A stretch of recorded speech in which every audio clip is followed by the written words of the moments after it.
as knowing the ins and outs of the regatta and making sure, one thing we learn in life is ambiguity needs to be dealt with in a calm way. And we have a lot of ambiguity, and I noticed that you do very well with it. So I want to compliment you as the president. And I also wanted to, and I said this to Brian a moment ago, I said, it is great that Jim Hanna wanted to have a solidarity committee. So can you tell us now what prompted you to come up with the solidarity committee? Well, thanks for all the credits, Bill. I know I've heard that occasionally you'll find a judge receives an appointment to the bench, and people say, my gosh, I can't believe that person was appointed to the bench. And then they grow into their robes, they say. The person sees a higher calling, and all of a sudden they rise to that level. But if you said, what prompted this Solidarity Committee, I asked the board. Our board of directors came back unanimously and said, yes, we need to have a role. And we're ideally constituted. We have people that certainly embrace traditional values. They're patriotic, they're loyal, they're people of integrity. They want to pass along, let's call it a rule of decency and outreach to others. Years ago, we talked about the golden rule. Do unto others as others, you expect others to do unto you. Well, Dad Vail's on the gold standard. We award gold jackets after someone has volunteered for 10 years. I still remember Brad's gold jacket. He had inherited from his dad. Correct. And before his dad passed away, he was too ill to come to the regatta, but he sat in his Florida home, and on Dad Vail weekend, he put on his gold jacket. He did. Even though he was remote. He did. But in terms of gold, kids eat, sleep, and dream about winning a Dad Vail gold medal. But as far as the Solidarity Committee, I'm very proud of how hard our committee worked to develop the acronym RESPECT over the summer, with each letter of the word respect standing for a different value. R for responsible. People are very responsible and dependable. People will drive through a brick wall to complete the task that they've undertaken. That's how dependable they are. As far as equity, we want to be welcoming to everyone, and we realize what advantages we've been bestowed with. We've been endowed with just fantastic advantages to live in this country where we have all of these freedoms. We want everybody to enjoy that. As far as being S for selfless, most everyone at this regatta, every volunteer has rowed. When you're a rower, you put the interest of the total boat ahead of your own. So as far as P for perseverance, Bill Jurgens, who's sitting here right beside me, has more perseverance than anybody I know. He has had to follow up sometimes 9 times to get the goal achieved. And I'm happy to count him as our chair of our Solidarity Committee. But we're also committed to excellence, pursuit of the best version of yourself you can be. We want to help everybody be the best version of themselves. And rowing, I think, encourages that. We just came up from a ceremony at Women's Rowing Club today. The U.S. Post Office issued a first day stamp regarding women's rowing today. Well, the Jefferson Dad Vail Regatta was the first regatta to permit women to compete back in 1976. So as far as excellence, what we heard at that presentation of the U.S. Post Office first day issue stamp was that for women to get into a boat and find out they can depend upon each other, they can work together as a team, it helps them define their values for life. So rowing is a metaphor for life. You find out the more you put into it, the more you work together as a team, the more you give others your trust, the more successful you can be. The C in the word respect stands for community. We want to make sure that as a group, we're reaching out and extending beyond the community. One of the things we're most proud of, we offered paid internships this year through fundraising done by Bill Jurgens and Brad Negaard to actually fund scholarships so we could teach kids. If you're in college, you want to learn about how do you run an event, you can run the event. This particular award of a scholarship was offered to people who come from a neighborhood that may be resource starved. They may not have all the advantages we had when we were growing up. And it's a scholarship for a member of a minority. And they're learning today what it takes to run an event regarding weather, regarding scheduling, regarding athlete feeding. So that's what we're all about with community. Finally, teamwork, that probably speaks for itself. So I can't tell you how gratifying it's been for me to work with Bill Jurgens and see, boy, if we were rowing again, I'd want him to be the stroke of my boat. Well, I must admit that I enjoy being a part of a team more than anything, because it's like this morning, you're helping other team members. It's not whether it's my job or not, it's we need to get it done, and we do it together. And, Brad and I have been working on the live stream the same way. And so it is great to be a part of an organization that values team effort, because you can get so much more done if you're not worried about yourself and you're really concerned about your team members. Well, and I think also, Jim, and you've said it in multiple ways, but I think all of us are sitting here decades after the first time that we went down this race course at the Dad Vale Regatta. And I always try to use the word as passion. We got it. Whatever it is, I call it passion. And here we are 50 years later trying to give the same experience to some of the new students that are coming down the course today. And I think that's just huge because it's life-changing, to your point. Well, we know we make a difference, life-changing. See, we recognize, as you remember, 25th anniversary cruise, the cruise that won at the Dad Vale 25 years ago. And we recognize 50-year anniversary cruise. Someone came back for a 50-year anniversary from Marietta in front of his children and grandchildren. He gave a testimonial which I'll remember the rest of my life. He said, winning a Dad Vale gold medal was the most important thing that happened in my entire life. Oh. So right in front of his wife, he'd been married to for almost 50 years, and in front of his children and in front of his grandchildren. So we realized what we do was really, really important. Because of tradition, everything here is pretty predictable. One of the things that's predictable is joy. This is a joyful event. Everything about it is good. And if people say, to your point, one and one makes more than two. When you put 8 people in a shell, 1 + 7 equals more than 8. And you put 200 volunteers to work, and you guys can do the mathematics. But we have a great sense of teamwork. Everybody thinks it's fun to find a problem here at the Jefferson Dad Vale Regatta, because it means we can team up and solve it. And that's what we're about, solving problems. In the last couple of years, you've had plenty of those. It hasn't been, it was tough to stage this regatta. Hurricane Ida had caused such an enormous flow of water. It had taken out the race course, left debris on the river. We had to figure out how are we going to get the tree stumps out of the river.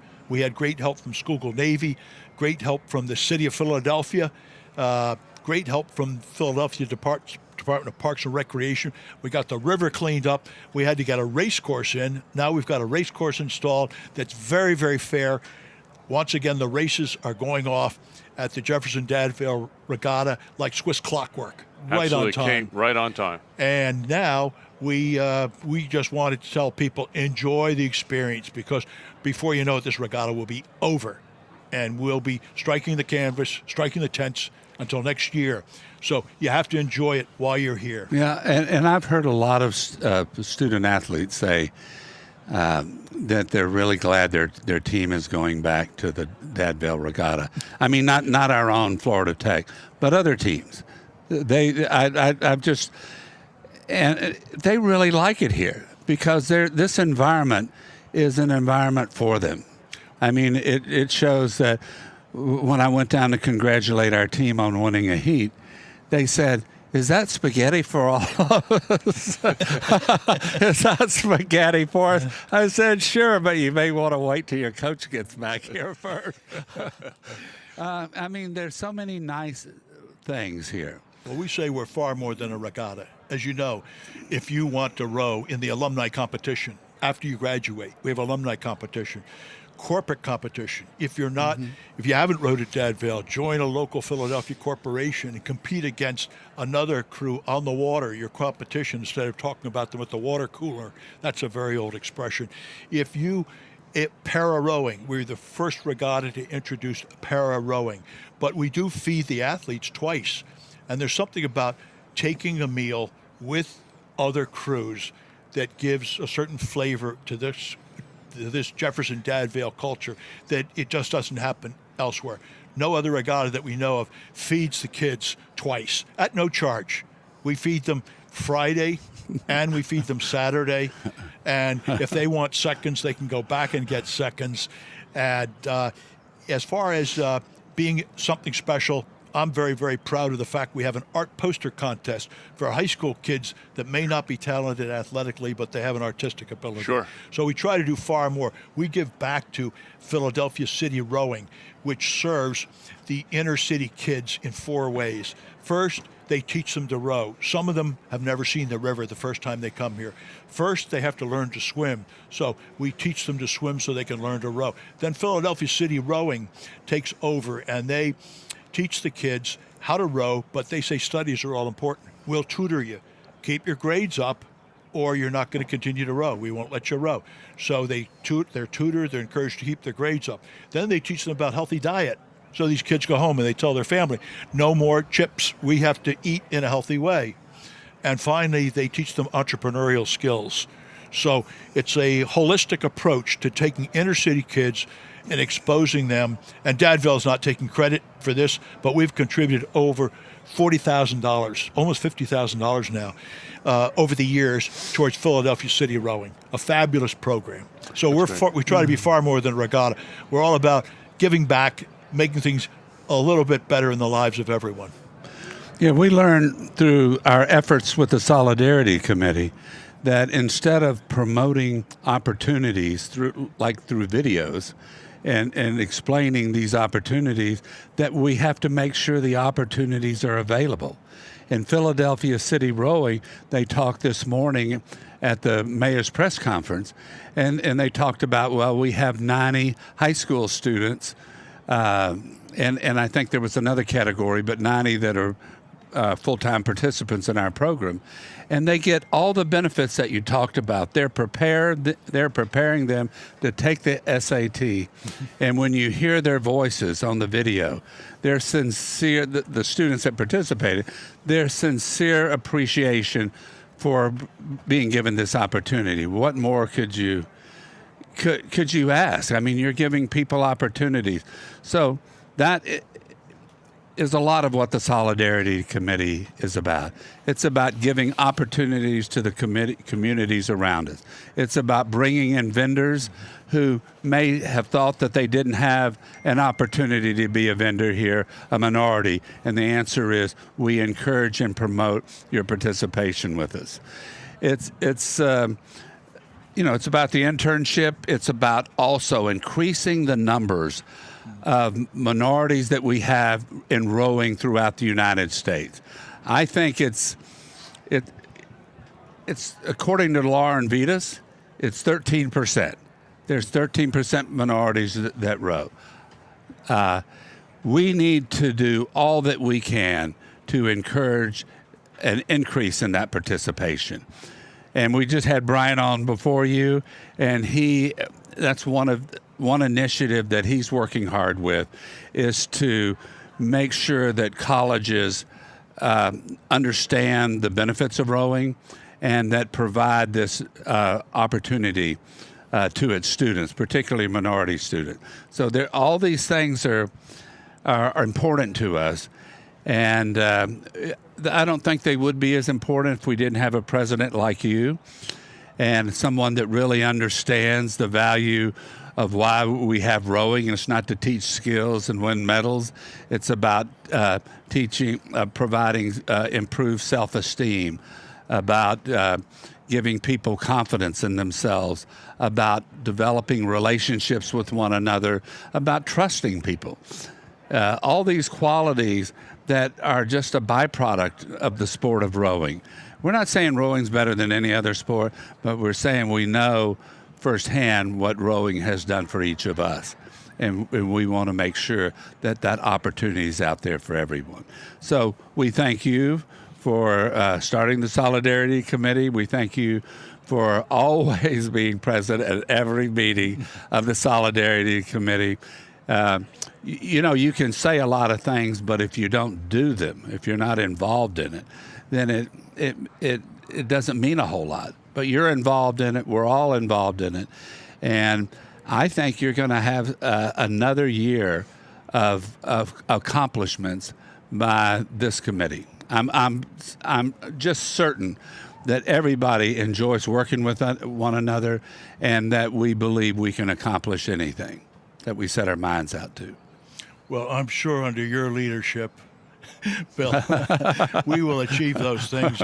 And you have a gift for expressing exactly what we offer. I like the fact you use the word opportunity, because it's opportunity to find something that would be absent. There'd be a vacuum in the lives of kids who are not offered what the Jefferson Dadvale Regatta Solidarity Committee offers.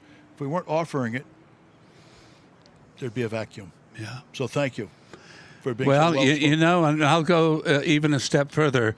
We need to thank Jefferson for its support, because the corporate social responsibility is growing throughout the country. And then there's the triad of the environment and the social aspect, but it's also the financial, because if you don't have the financial, you cannot do the other two parts of it, of that social responsibility.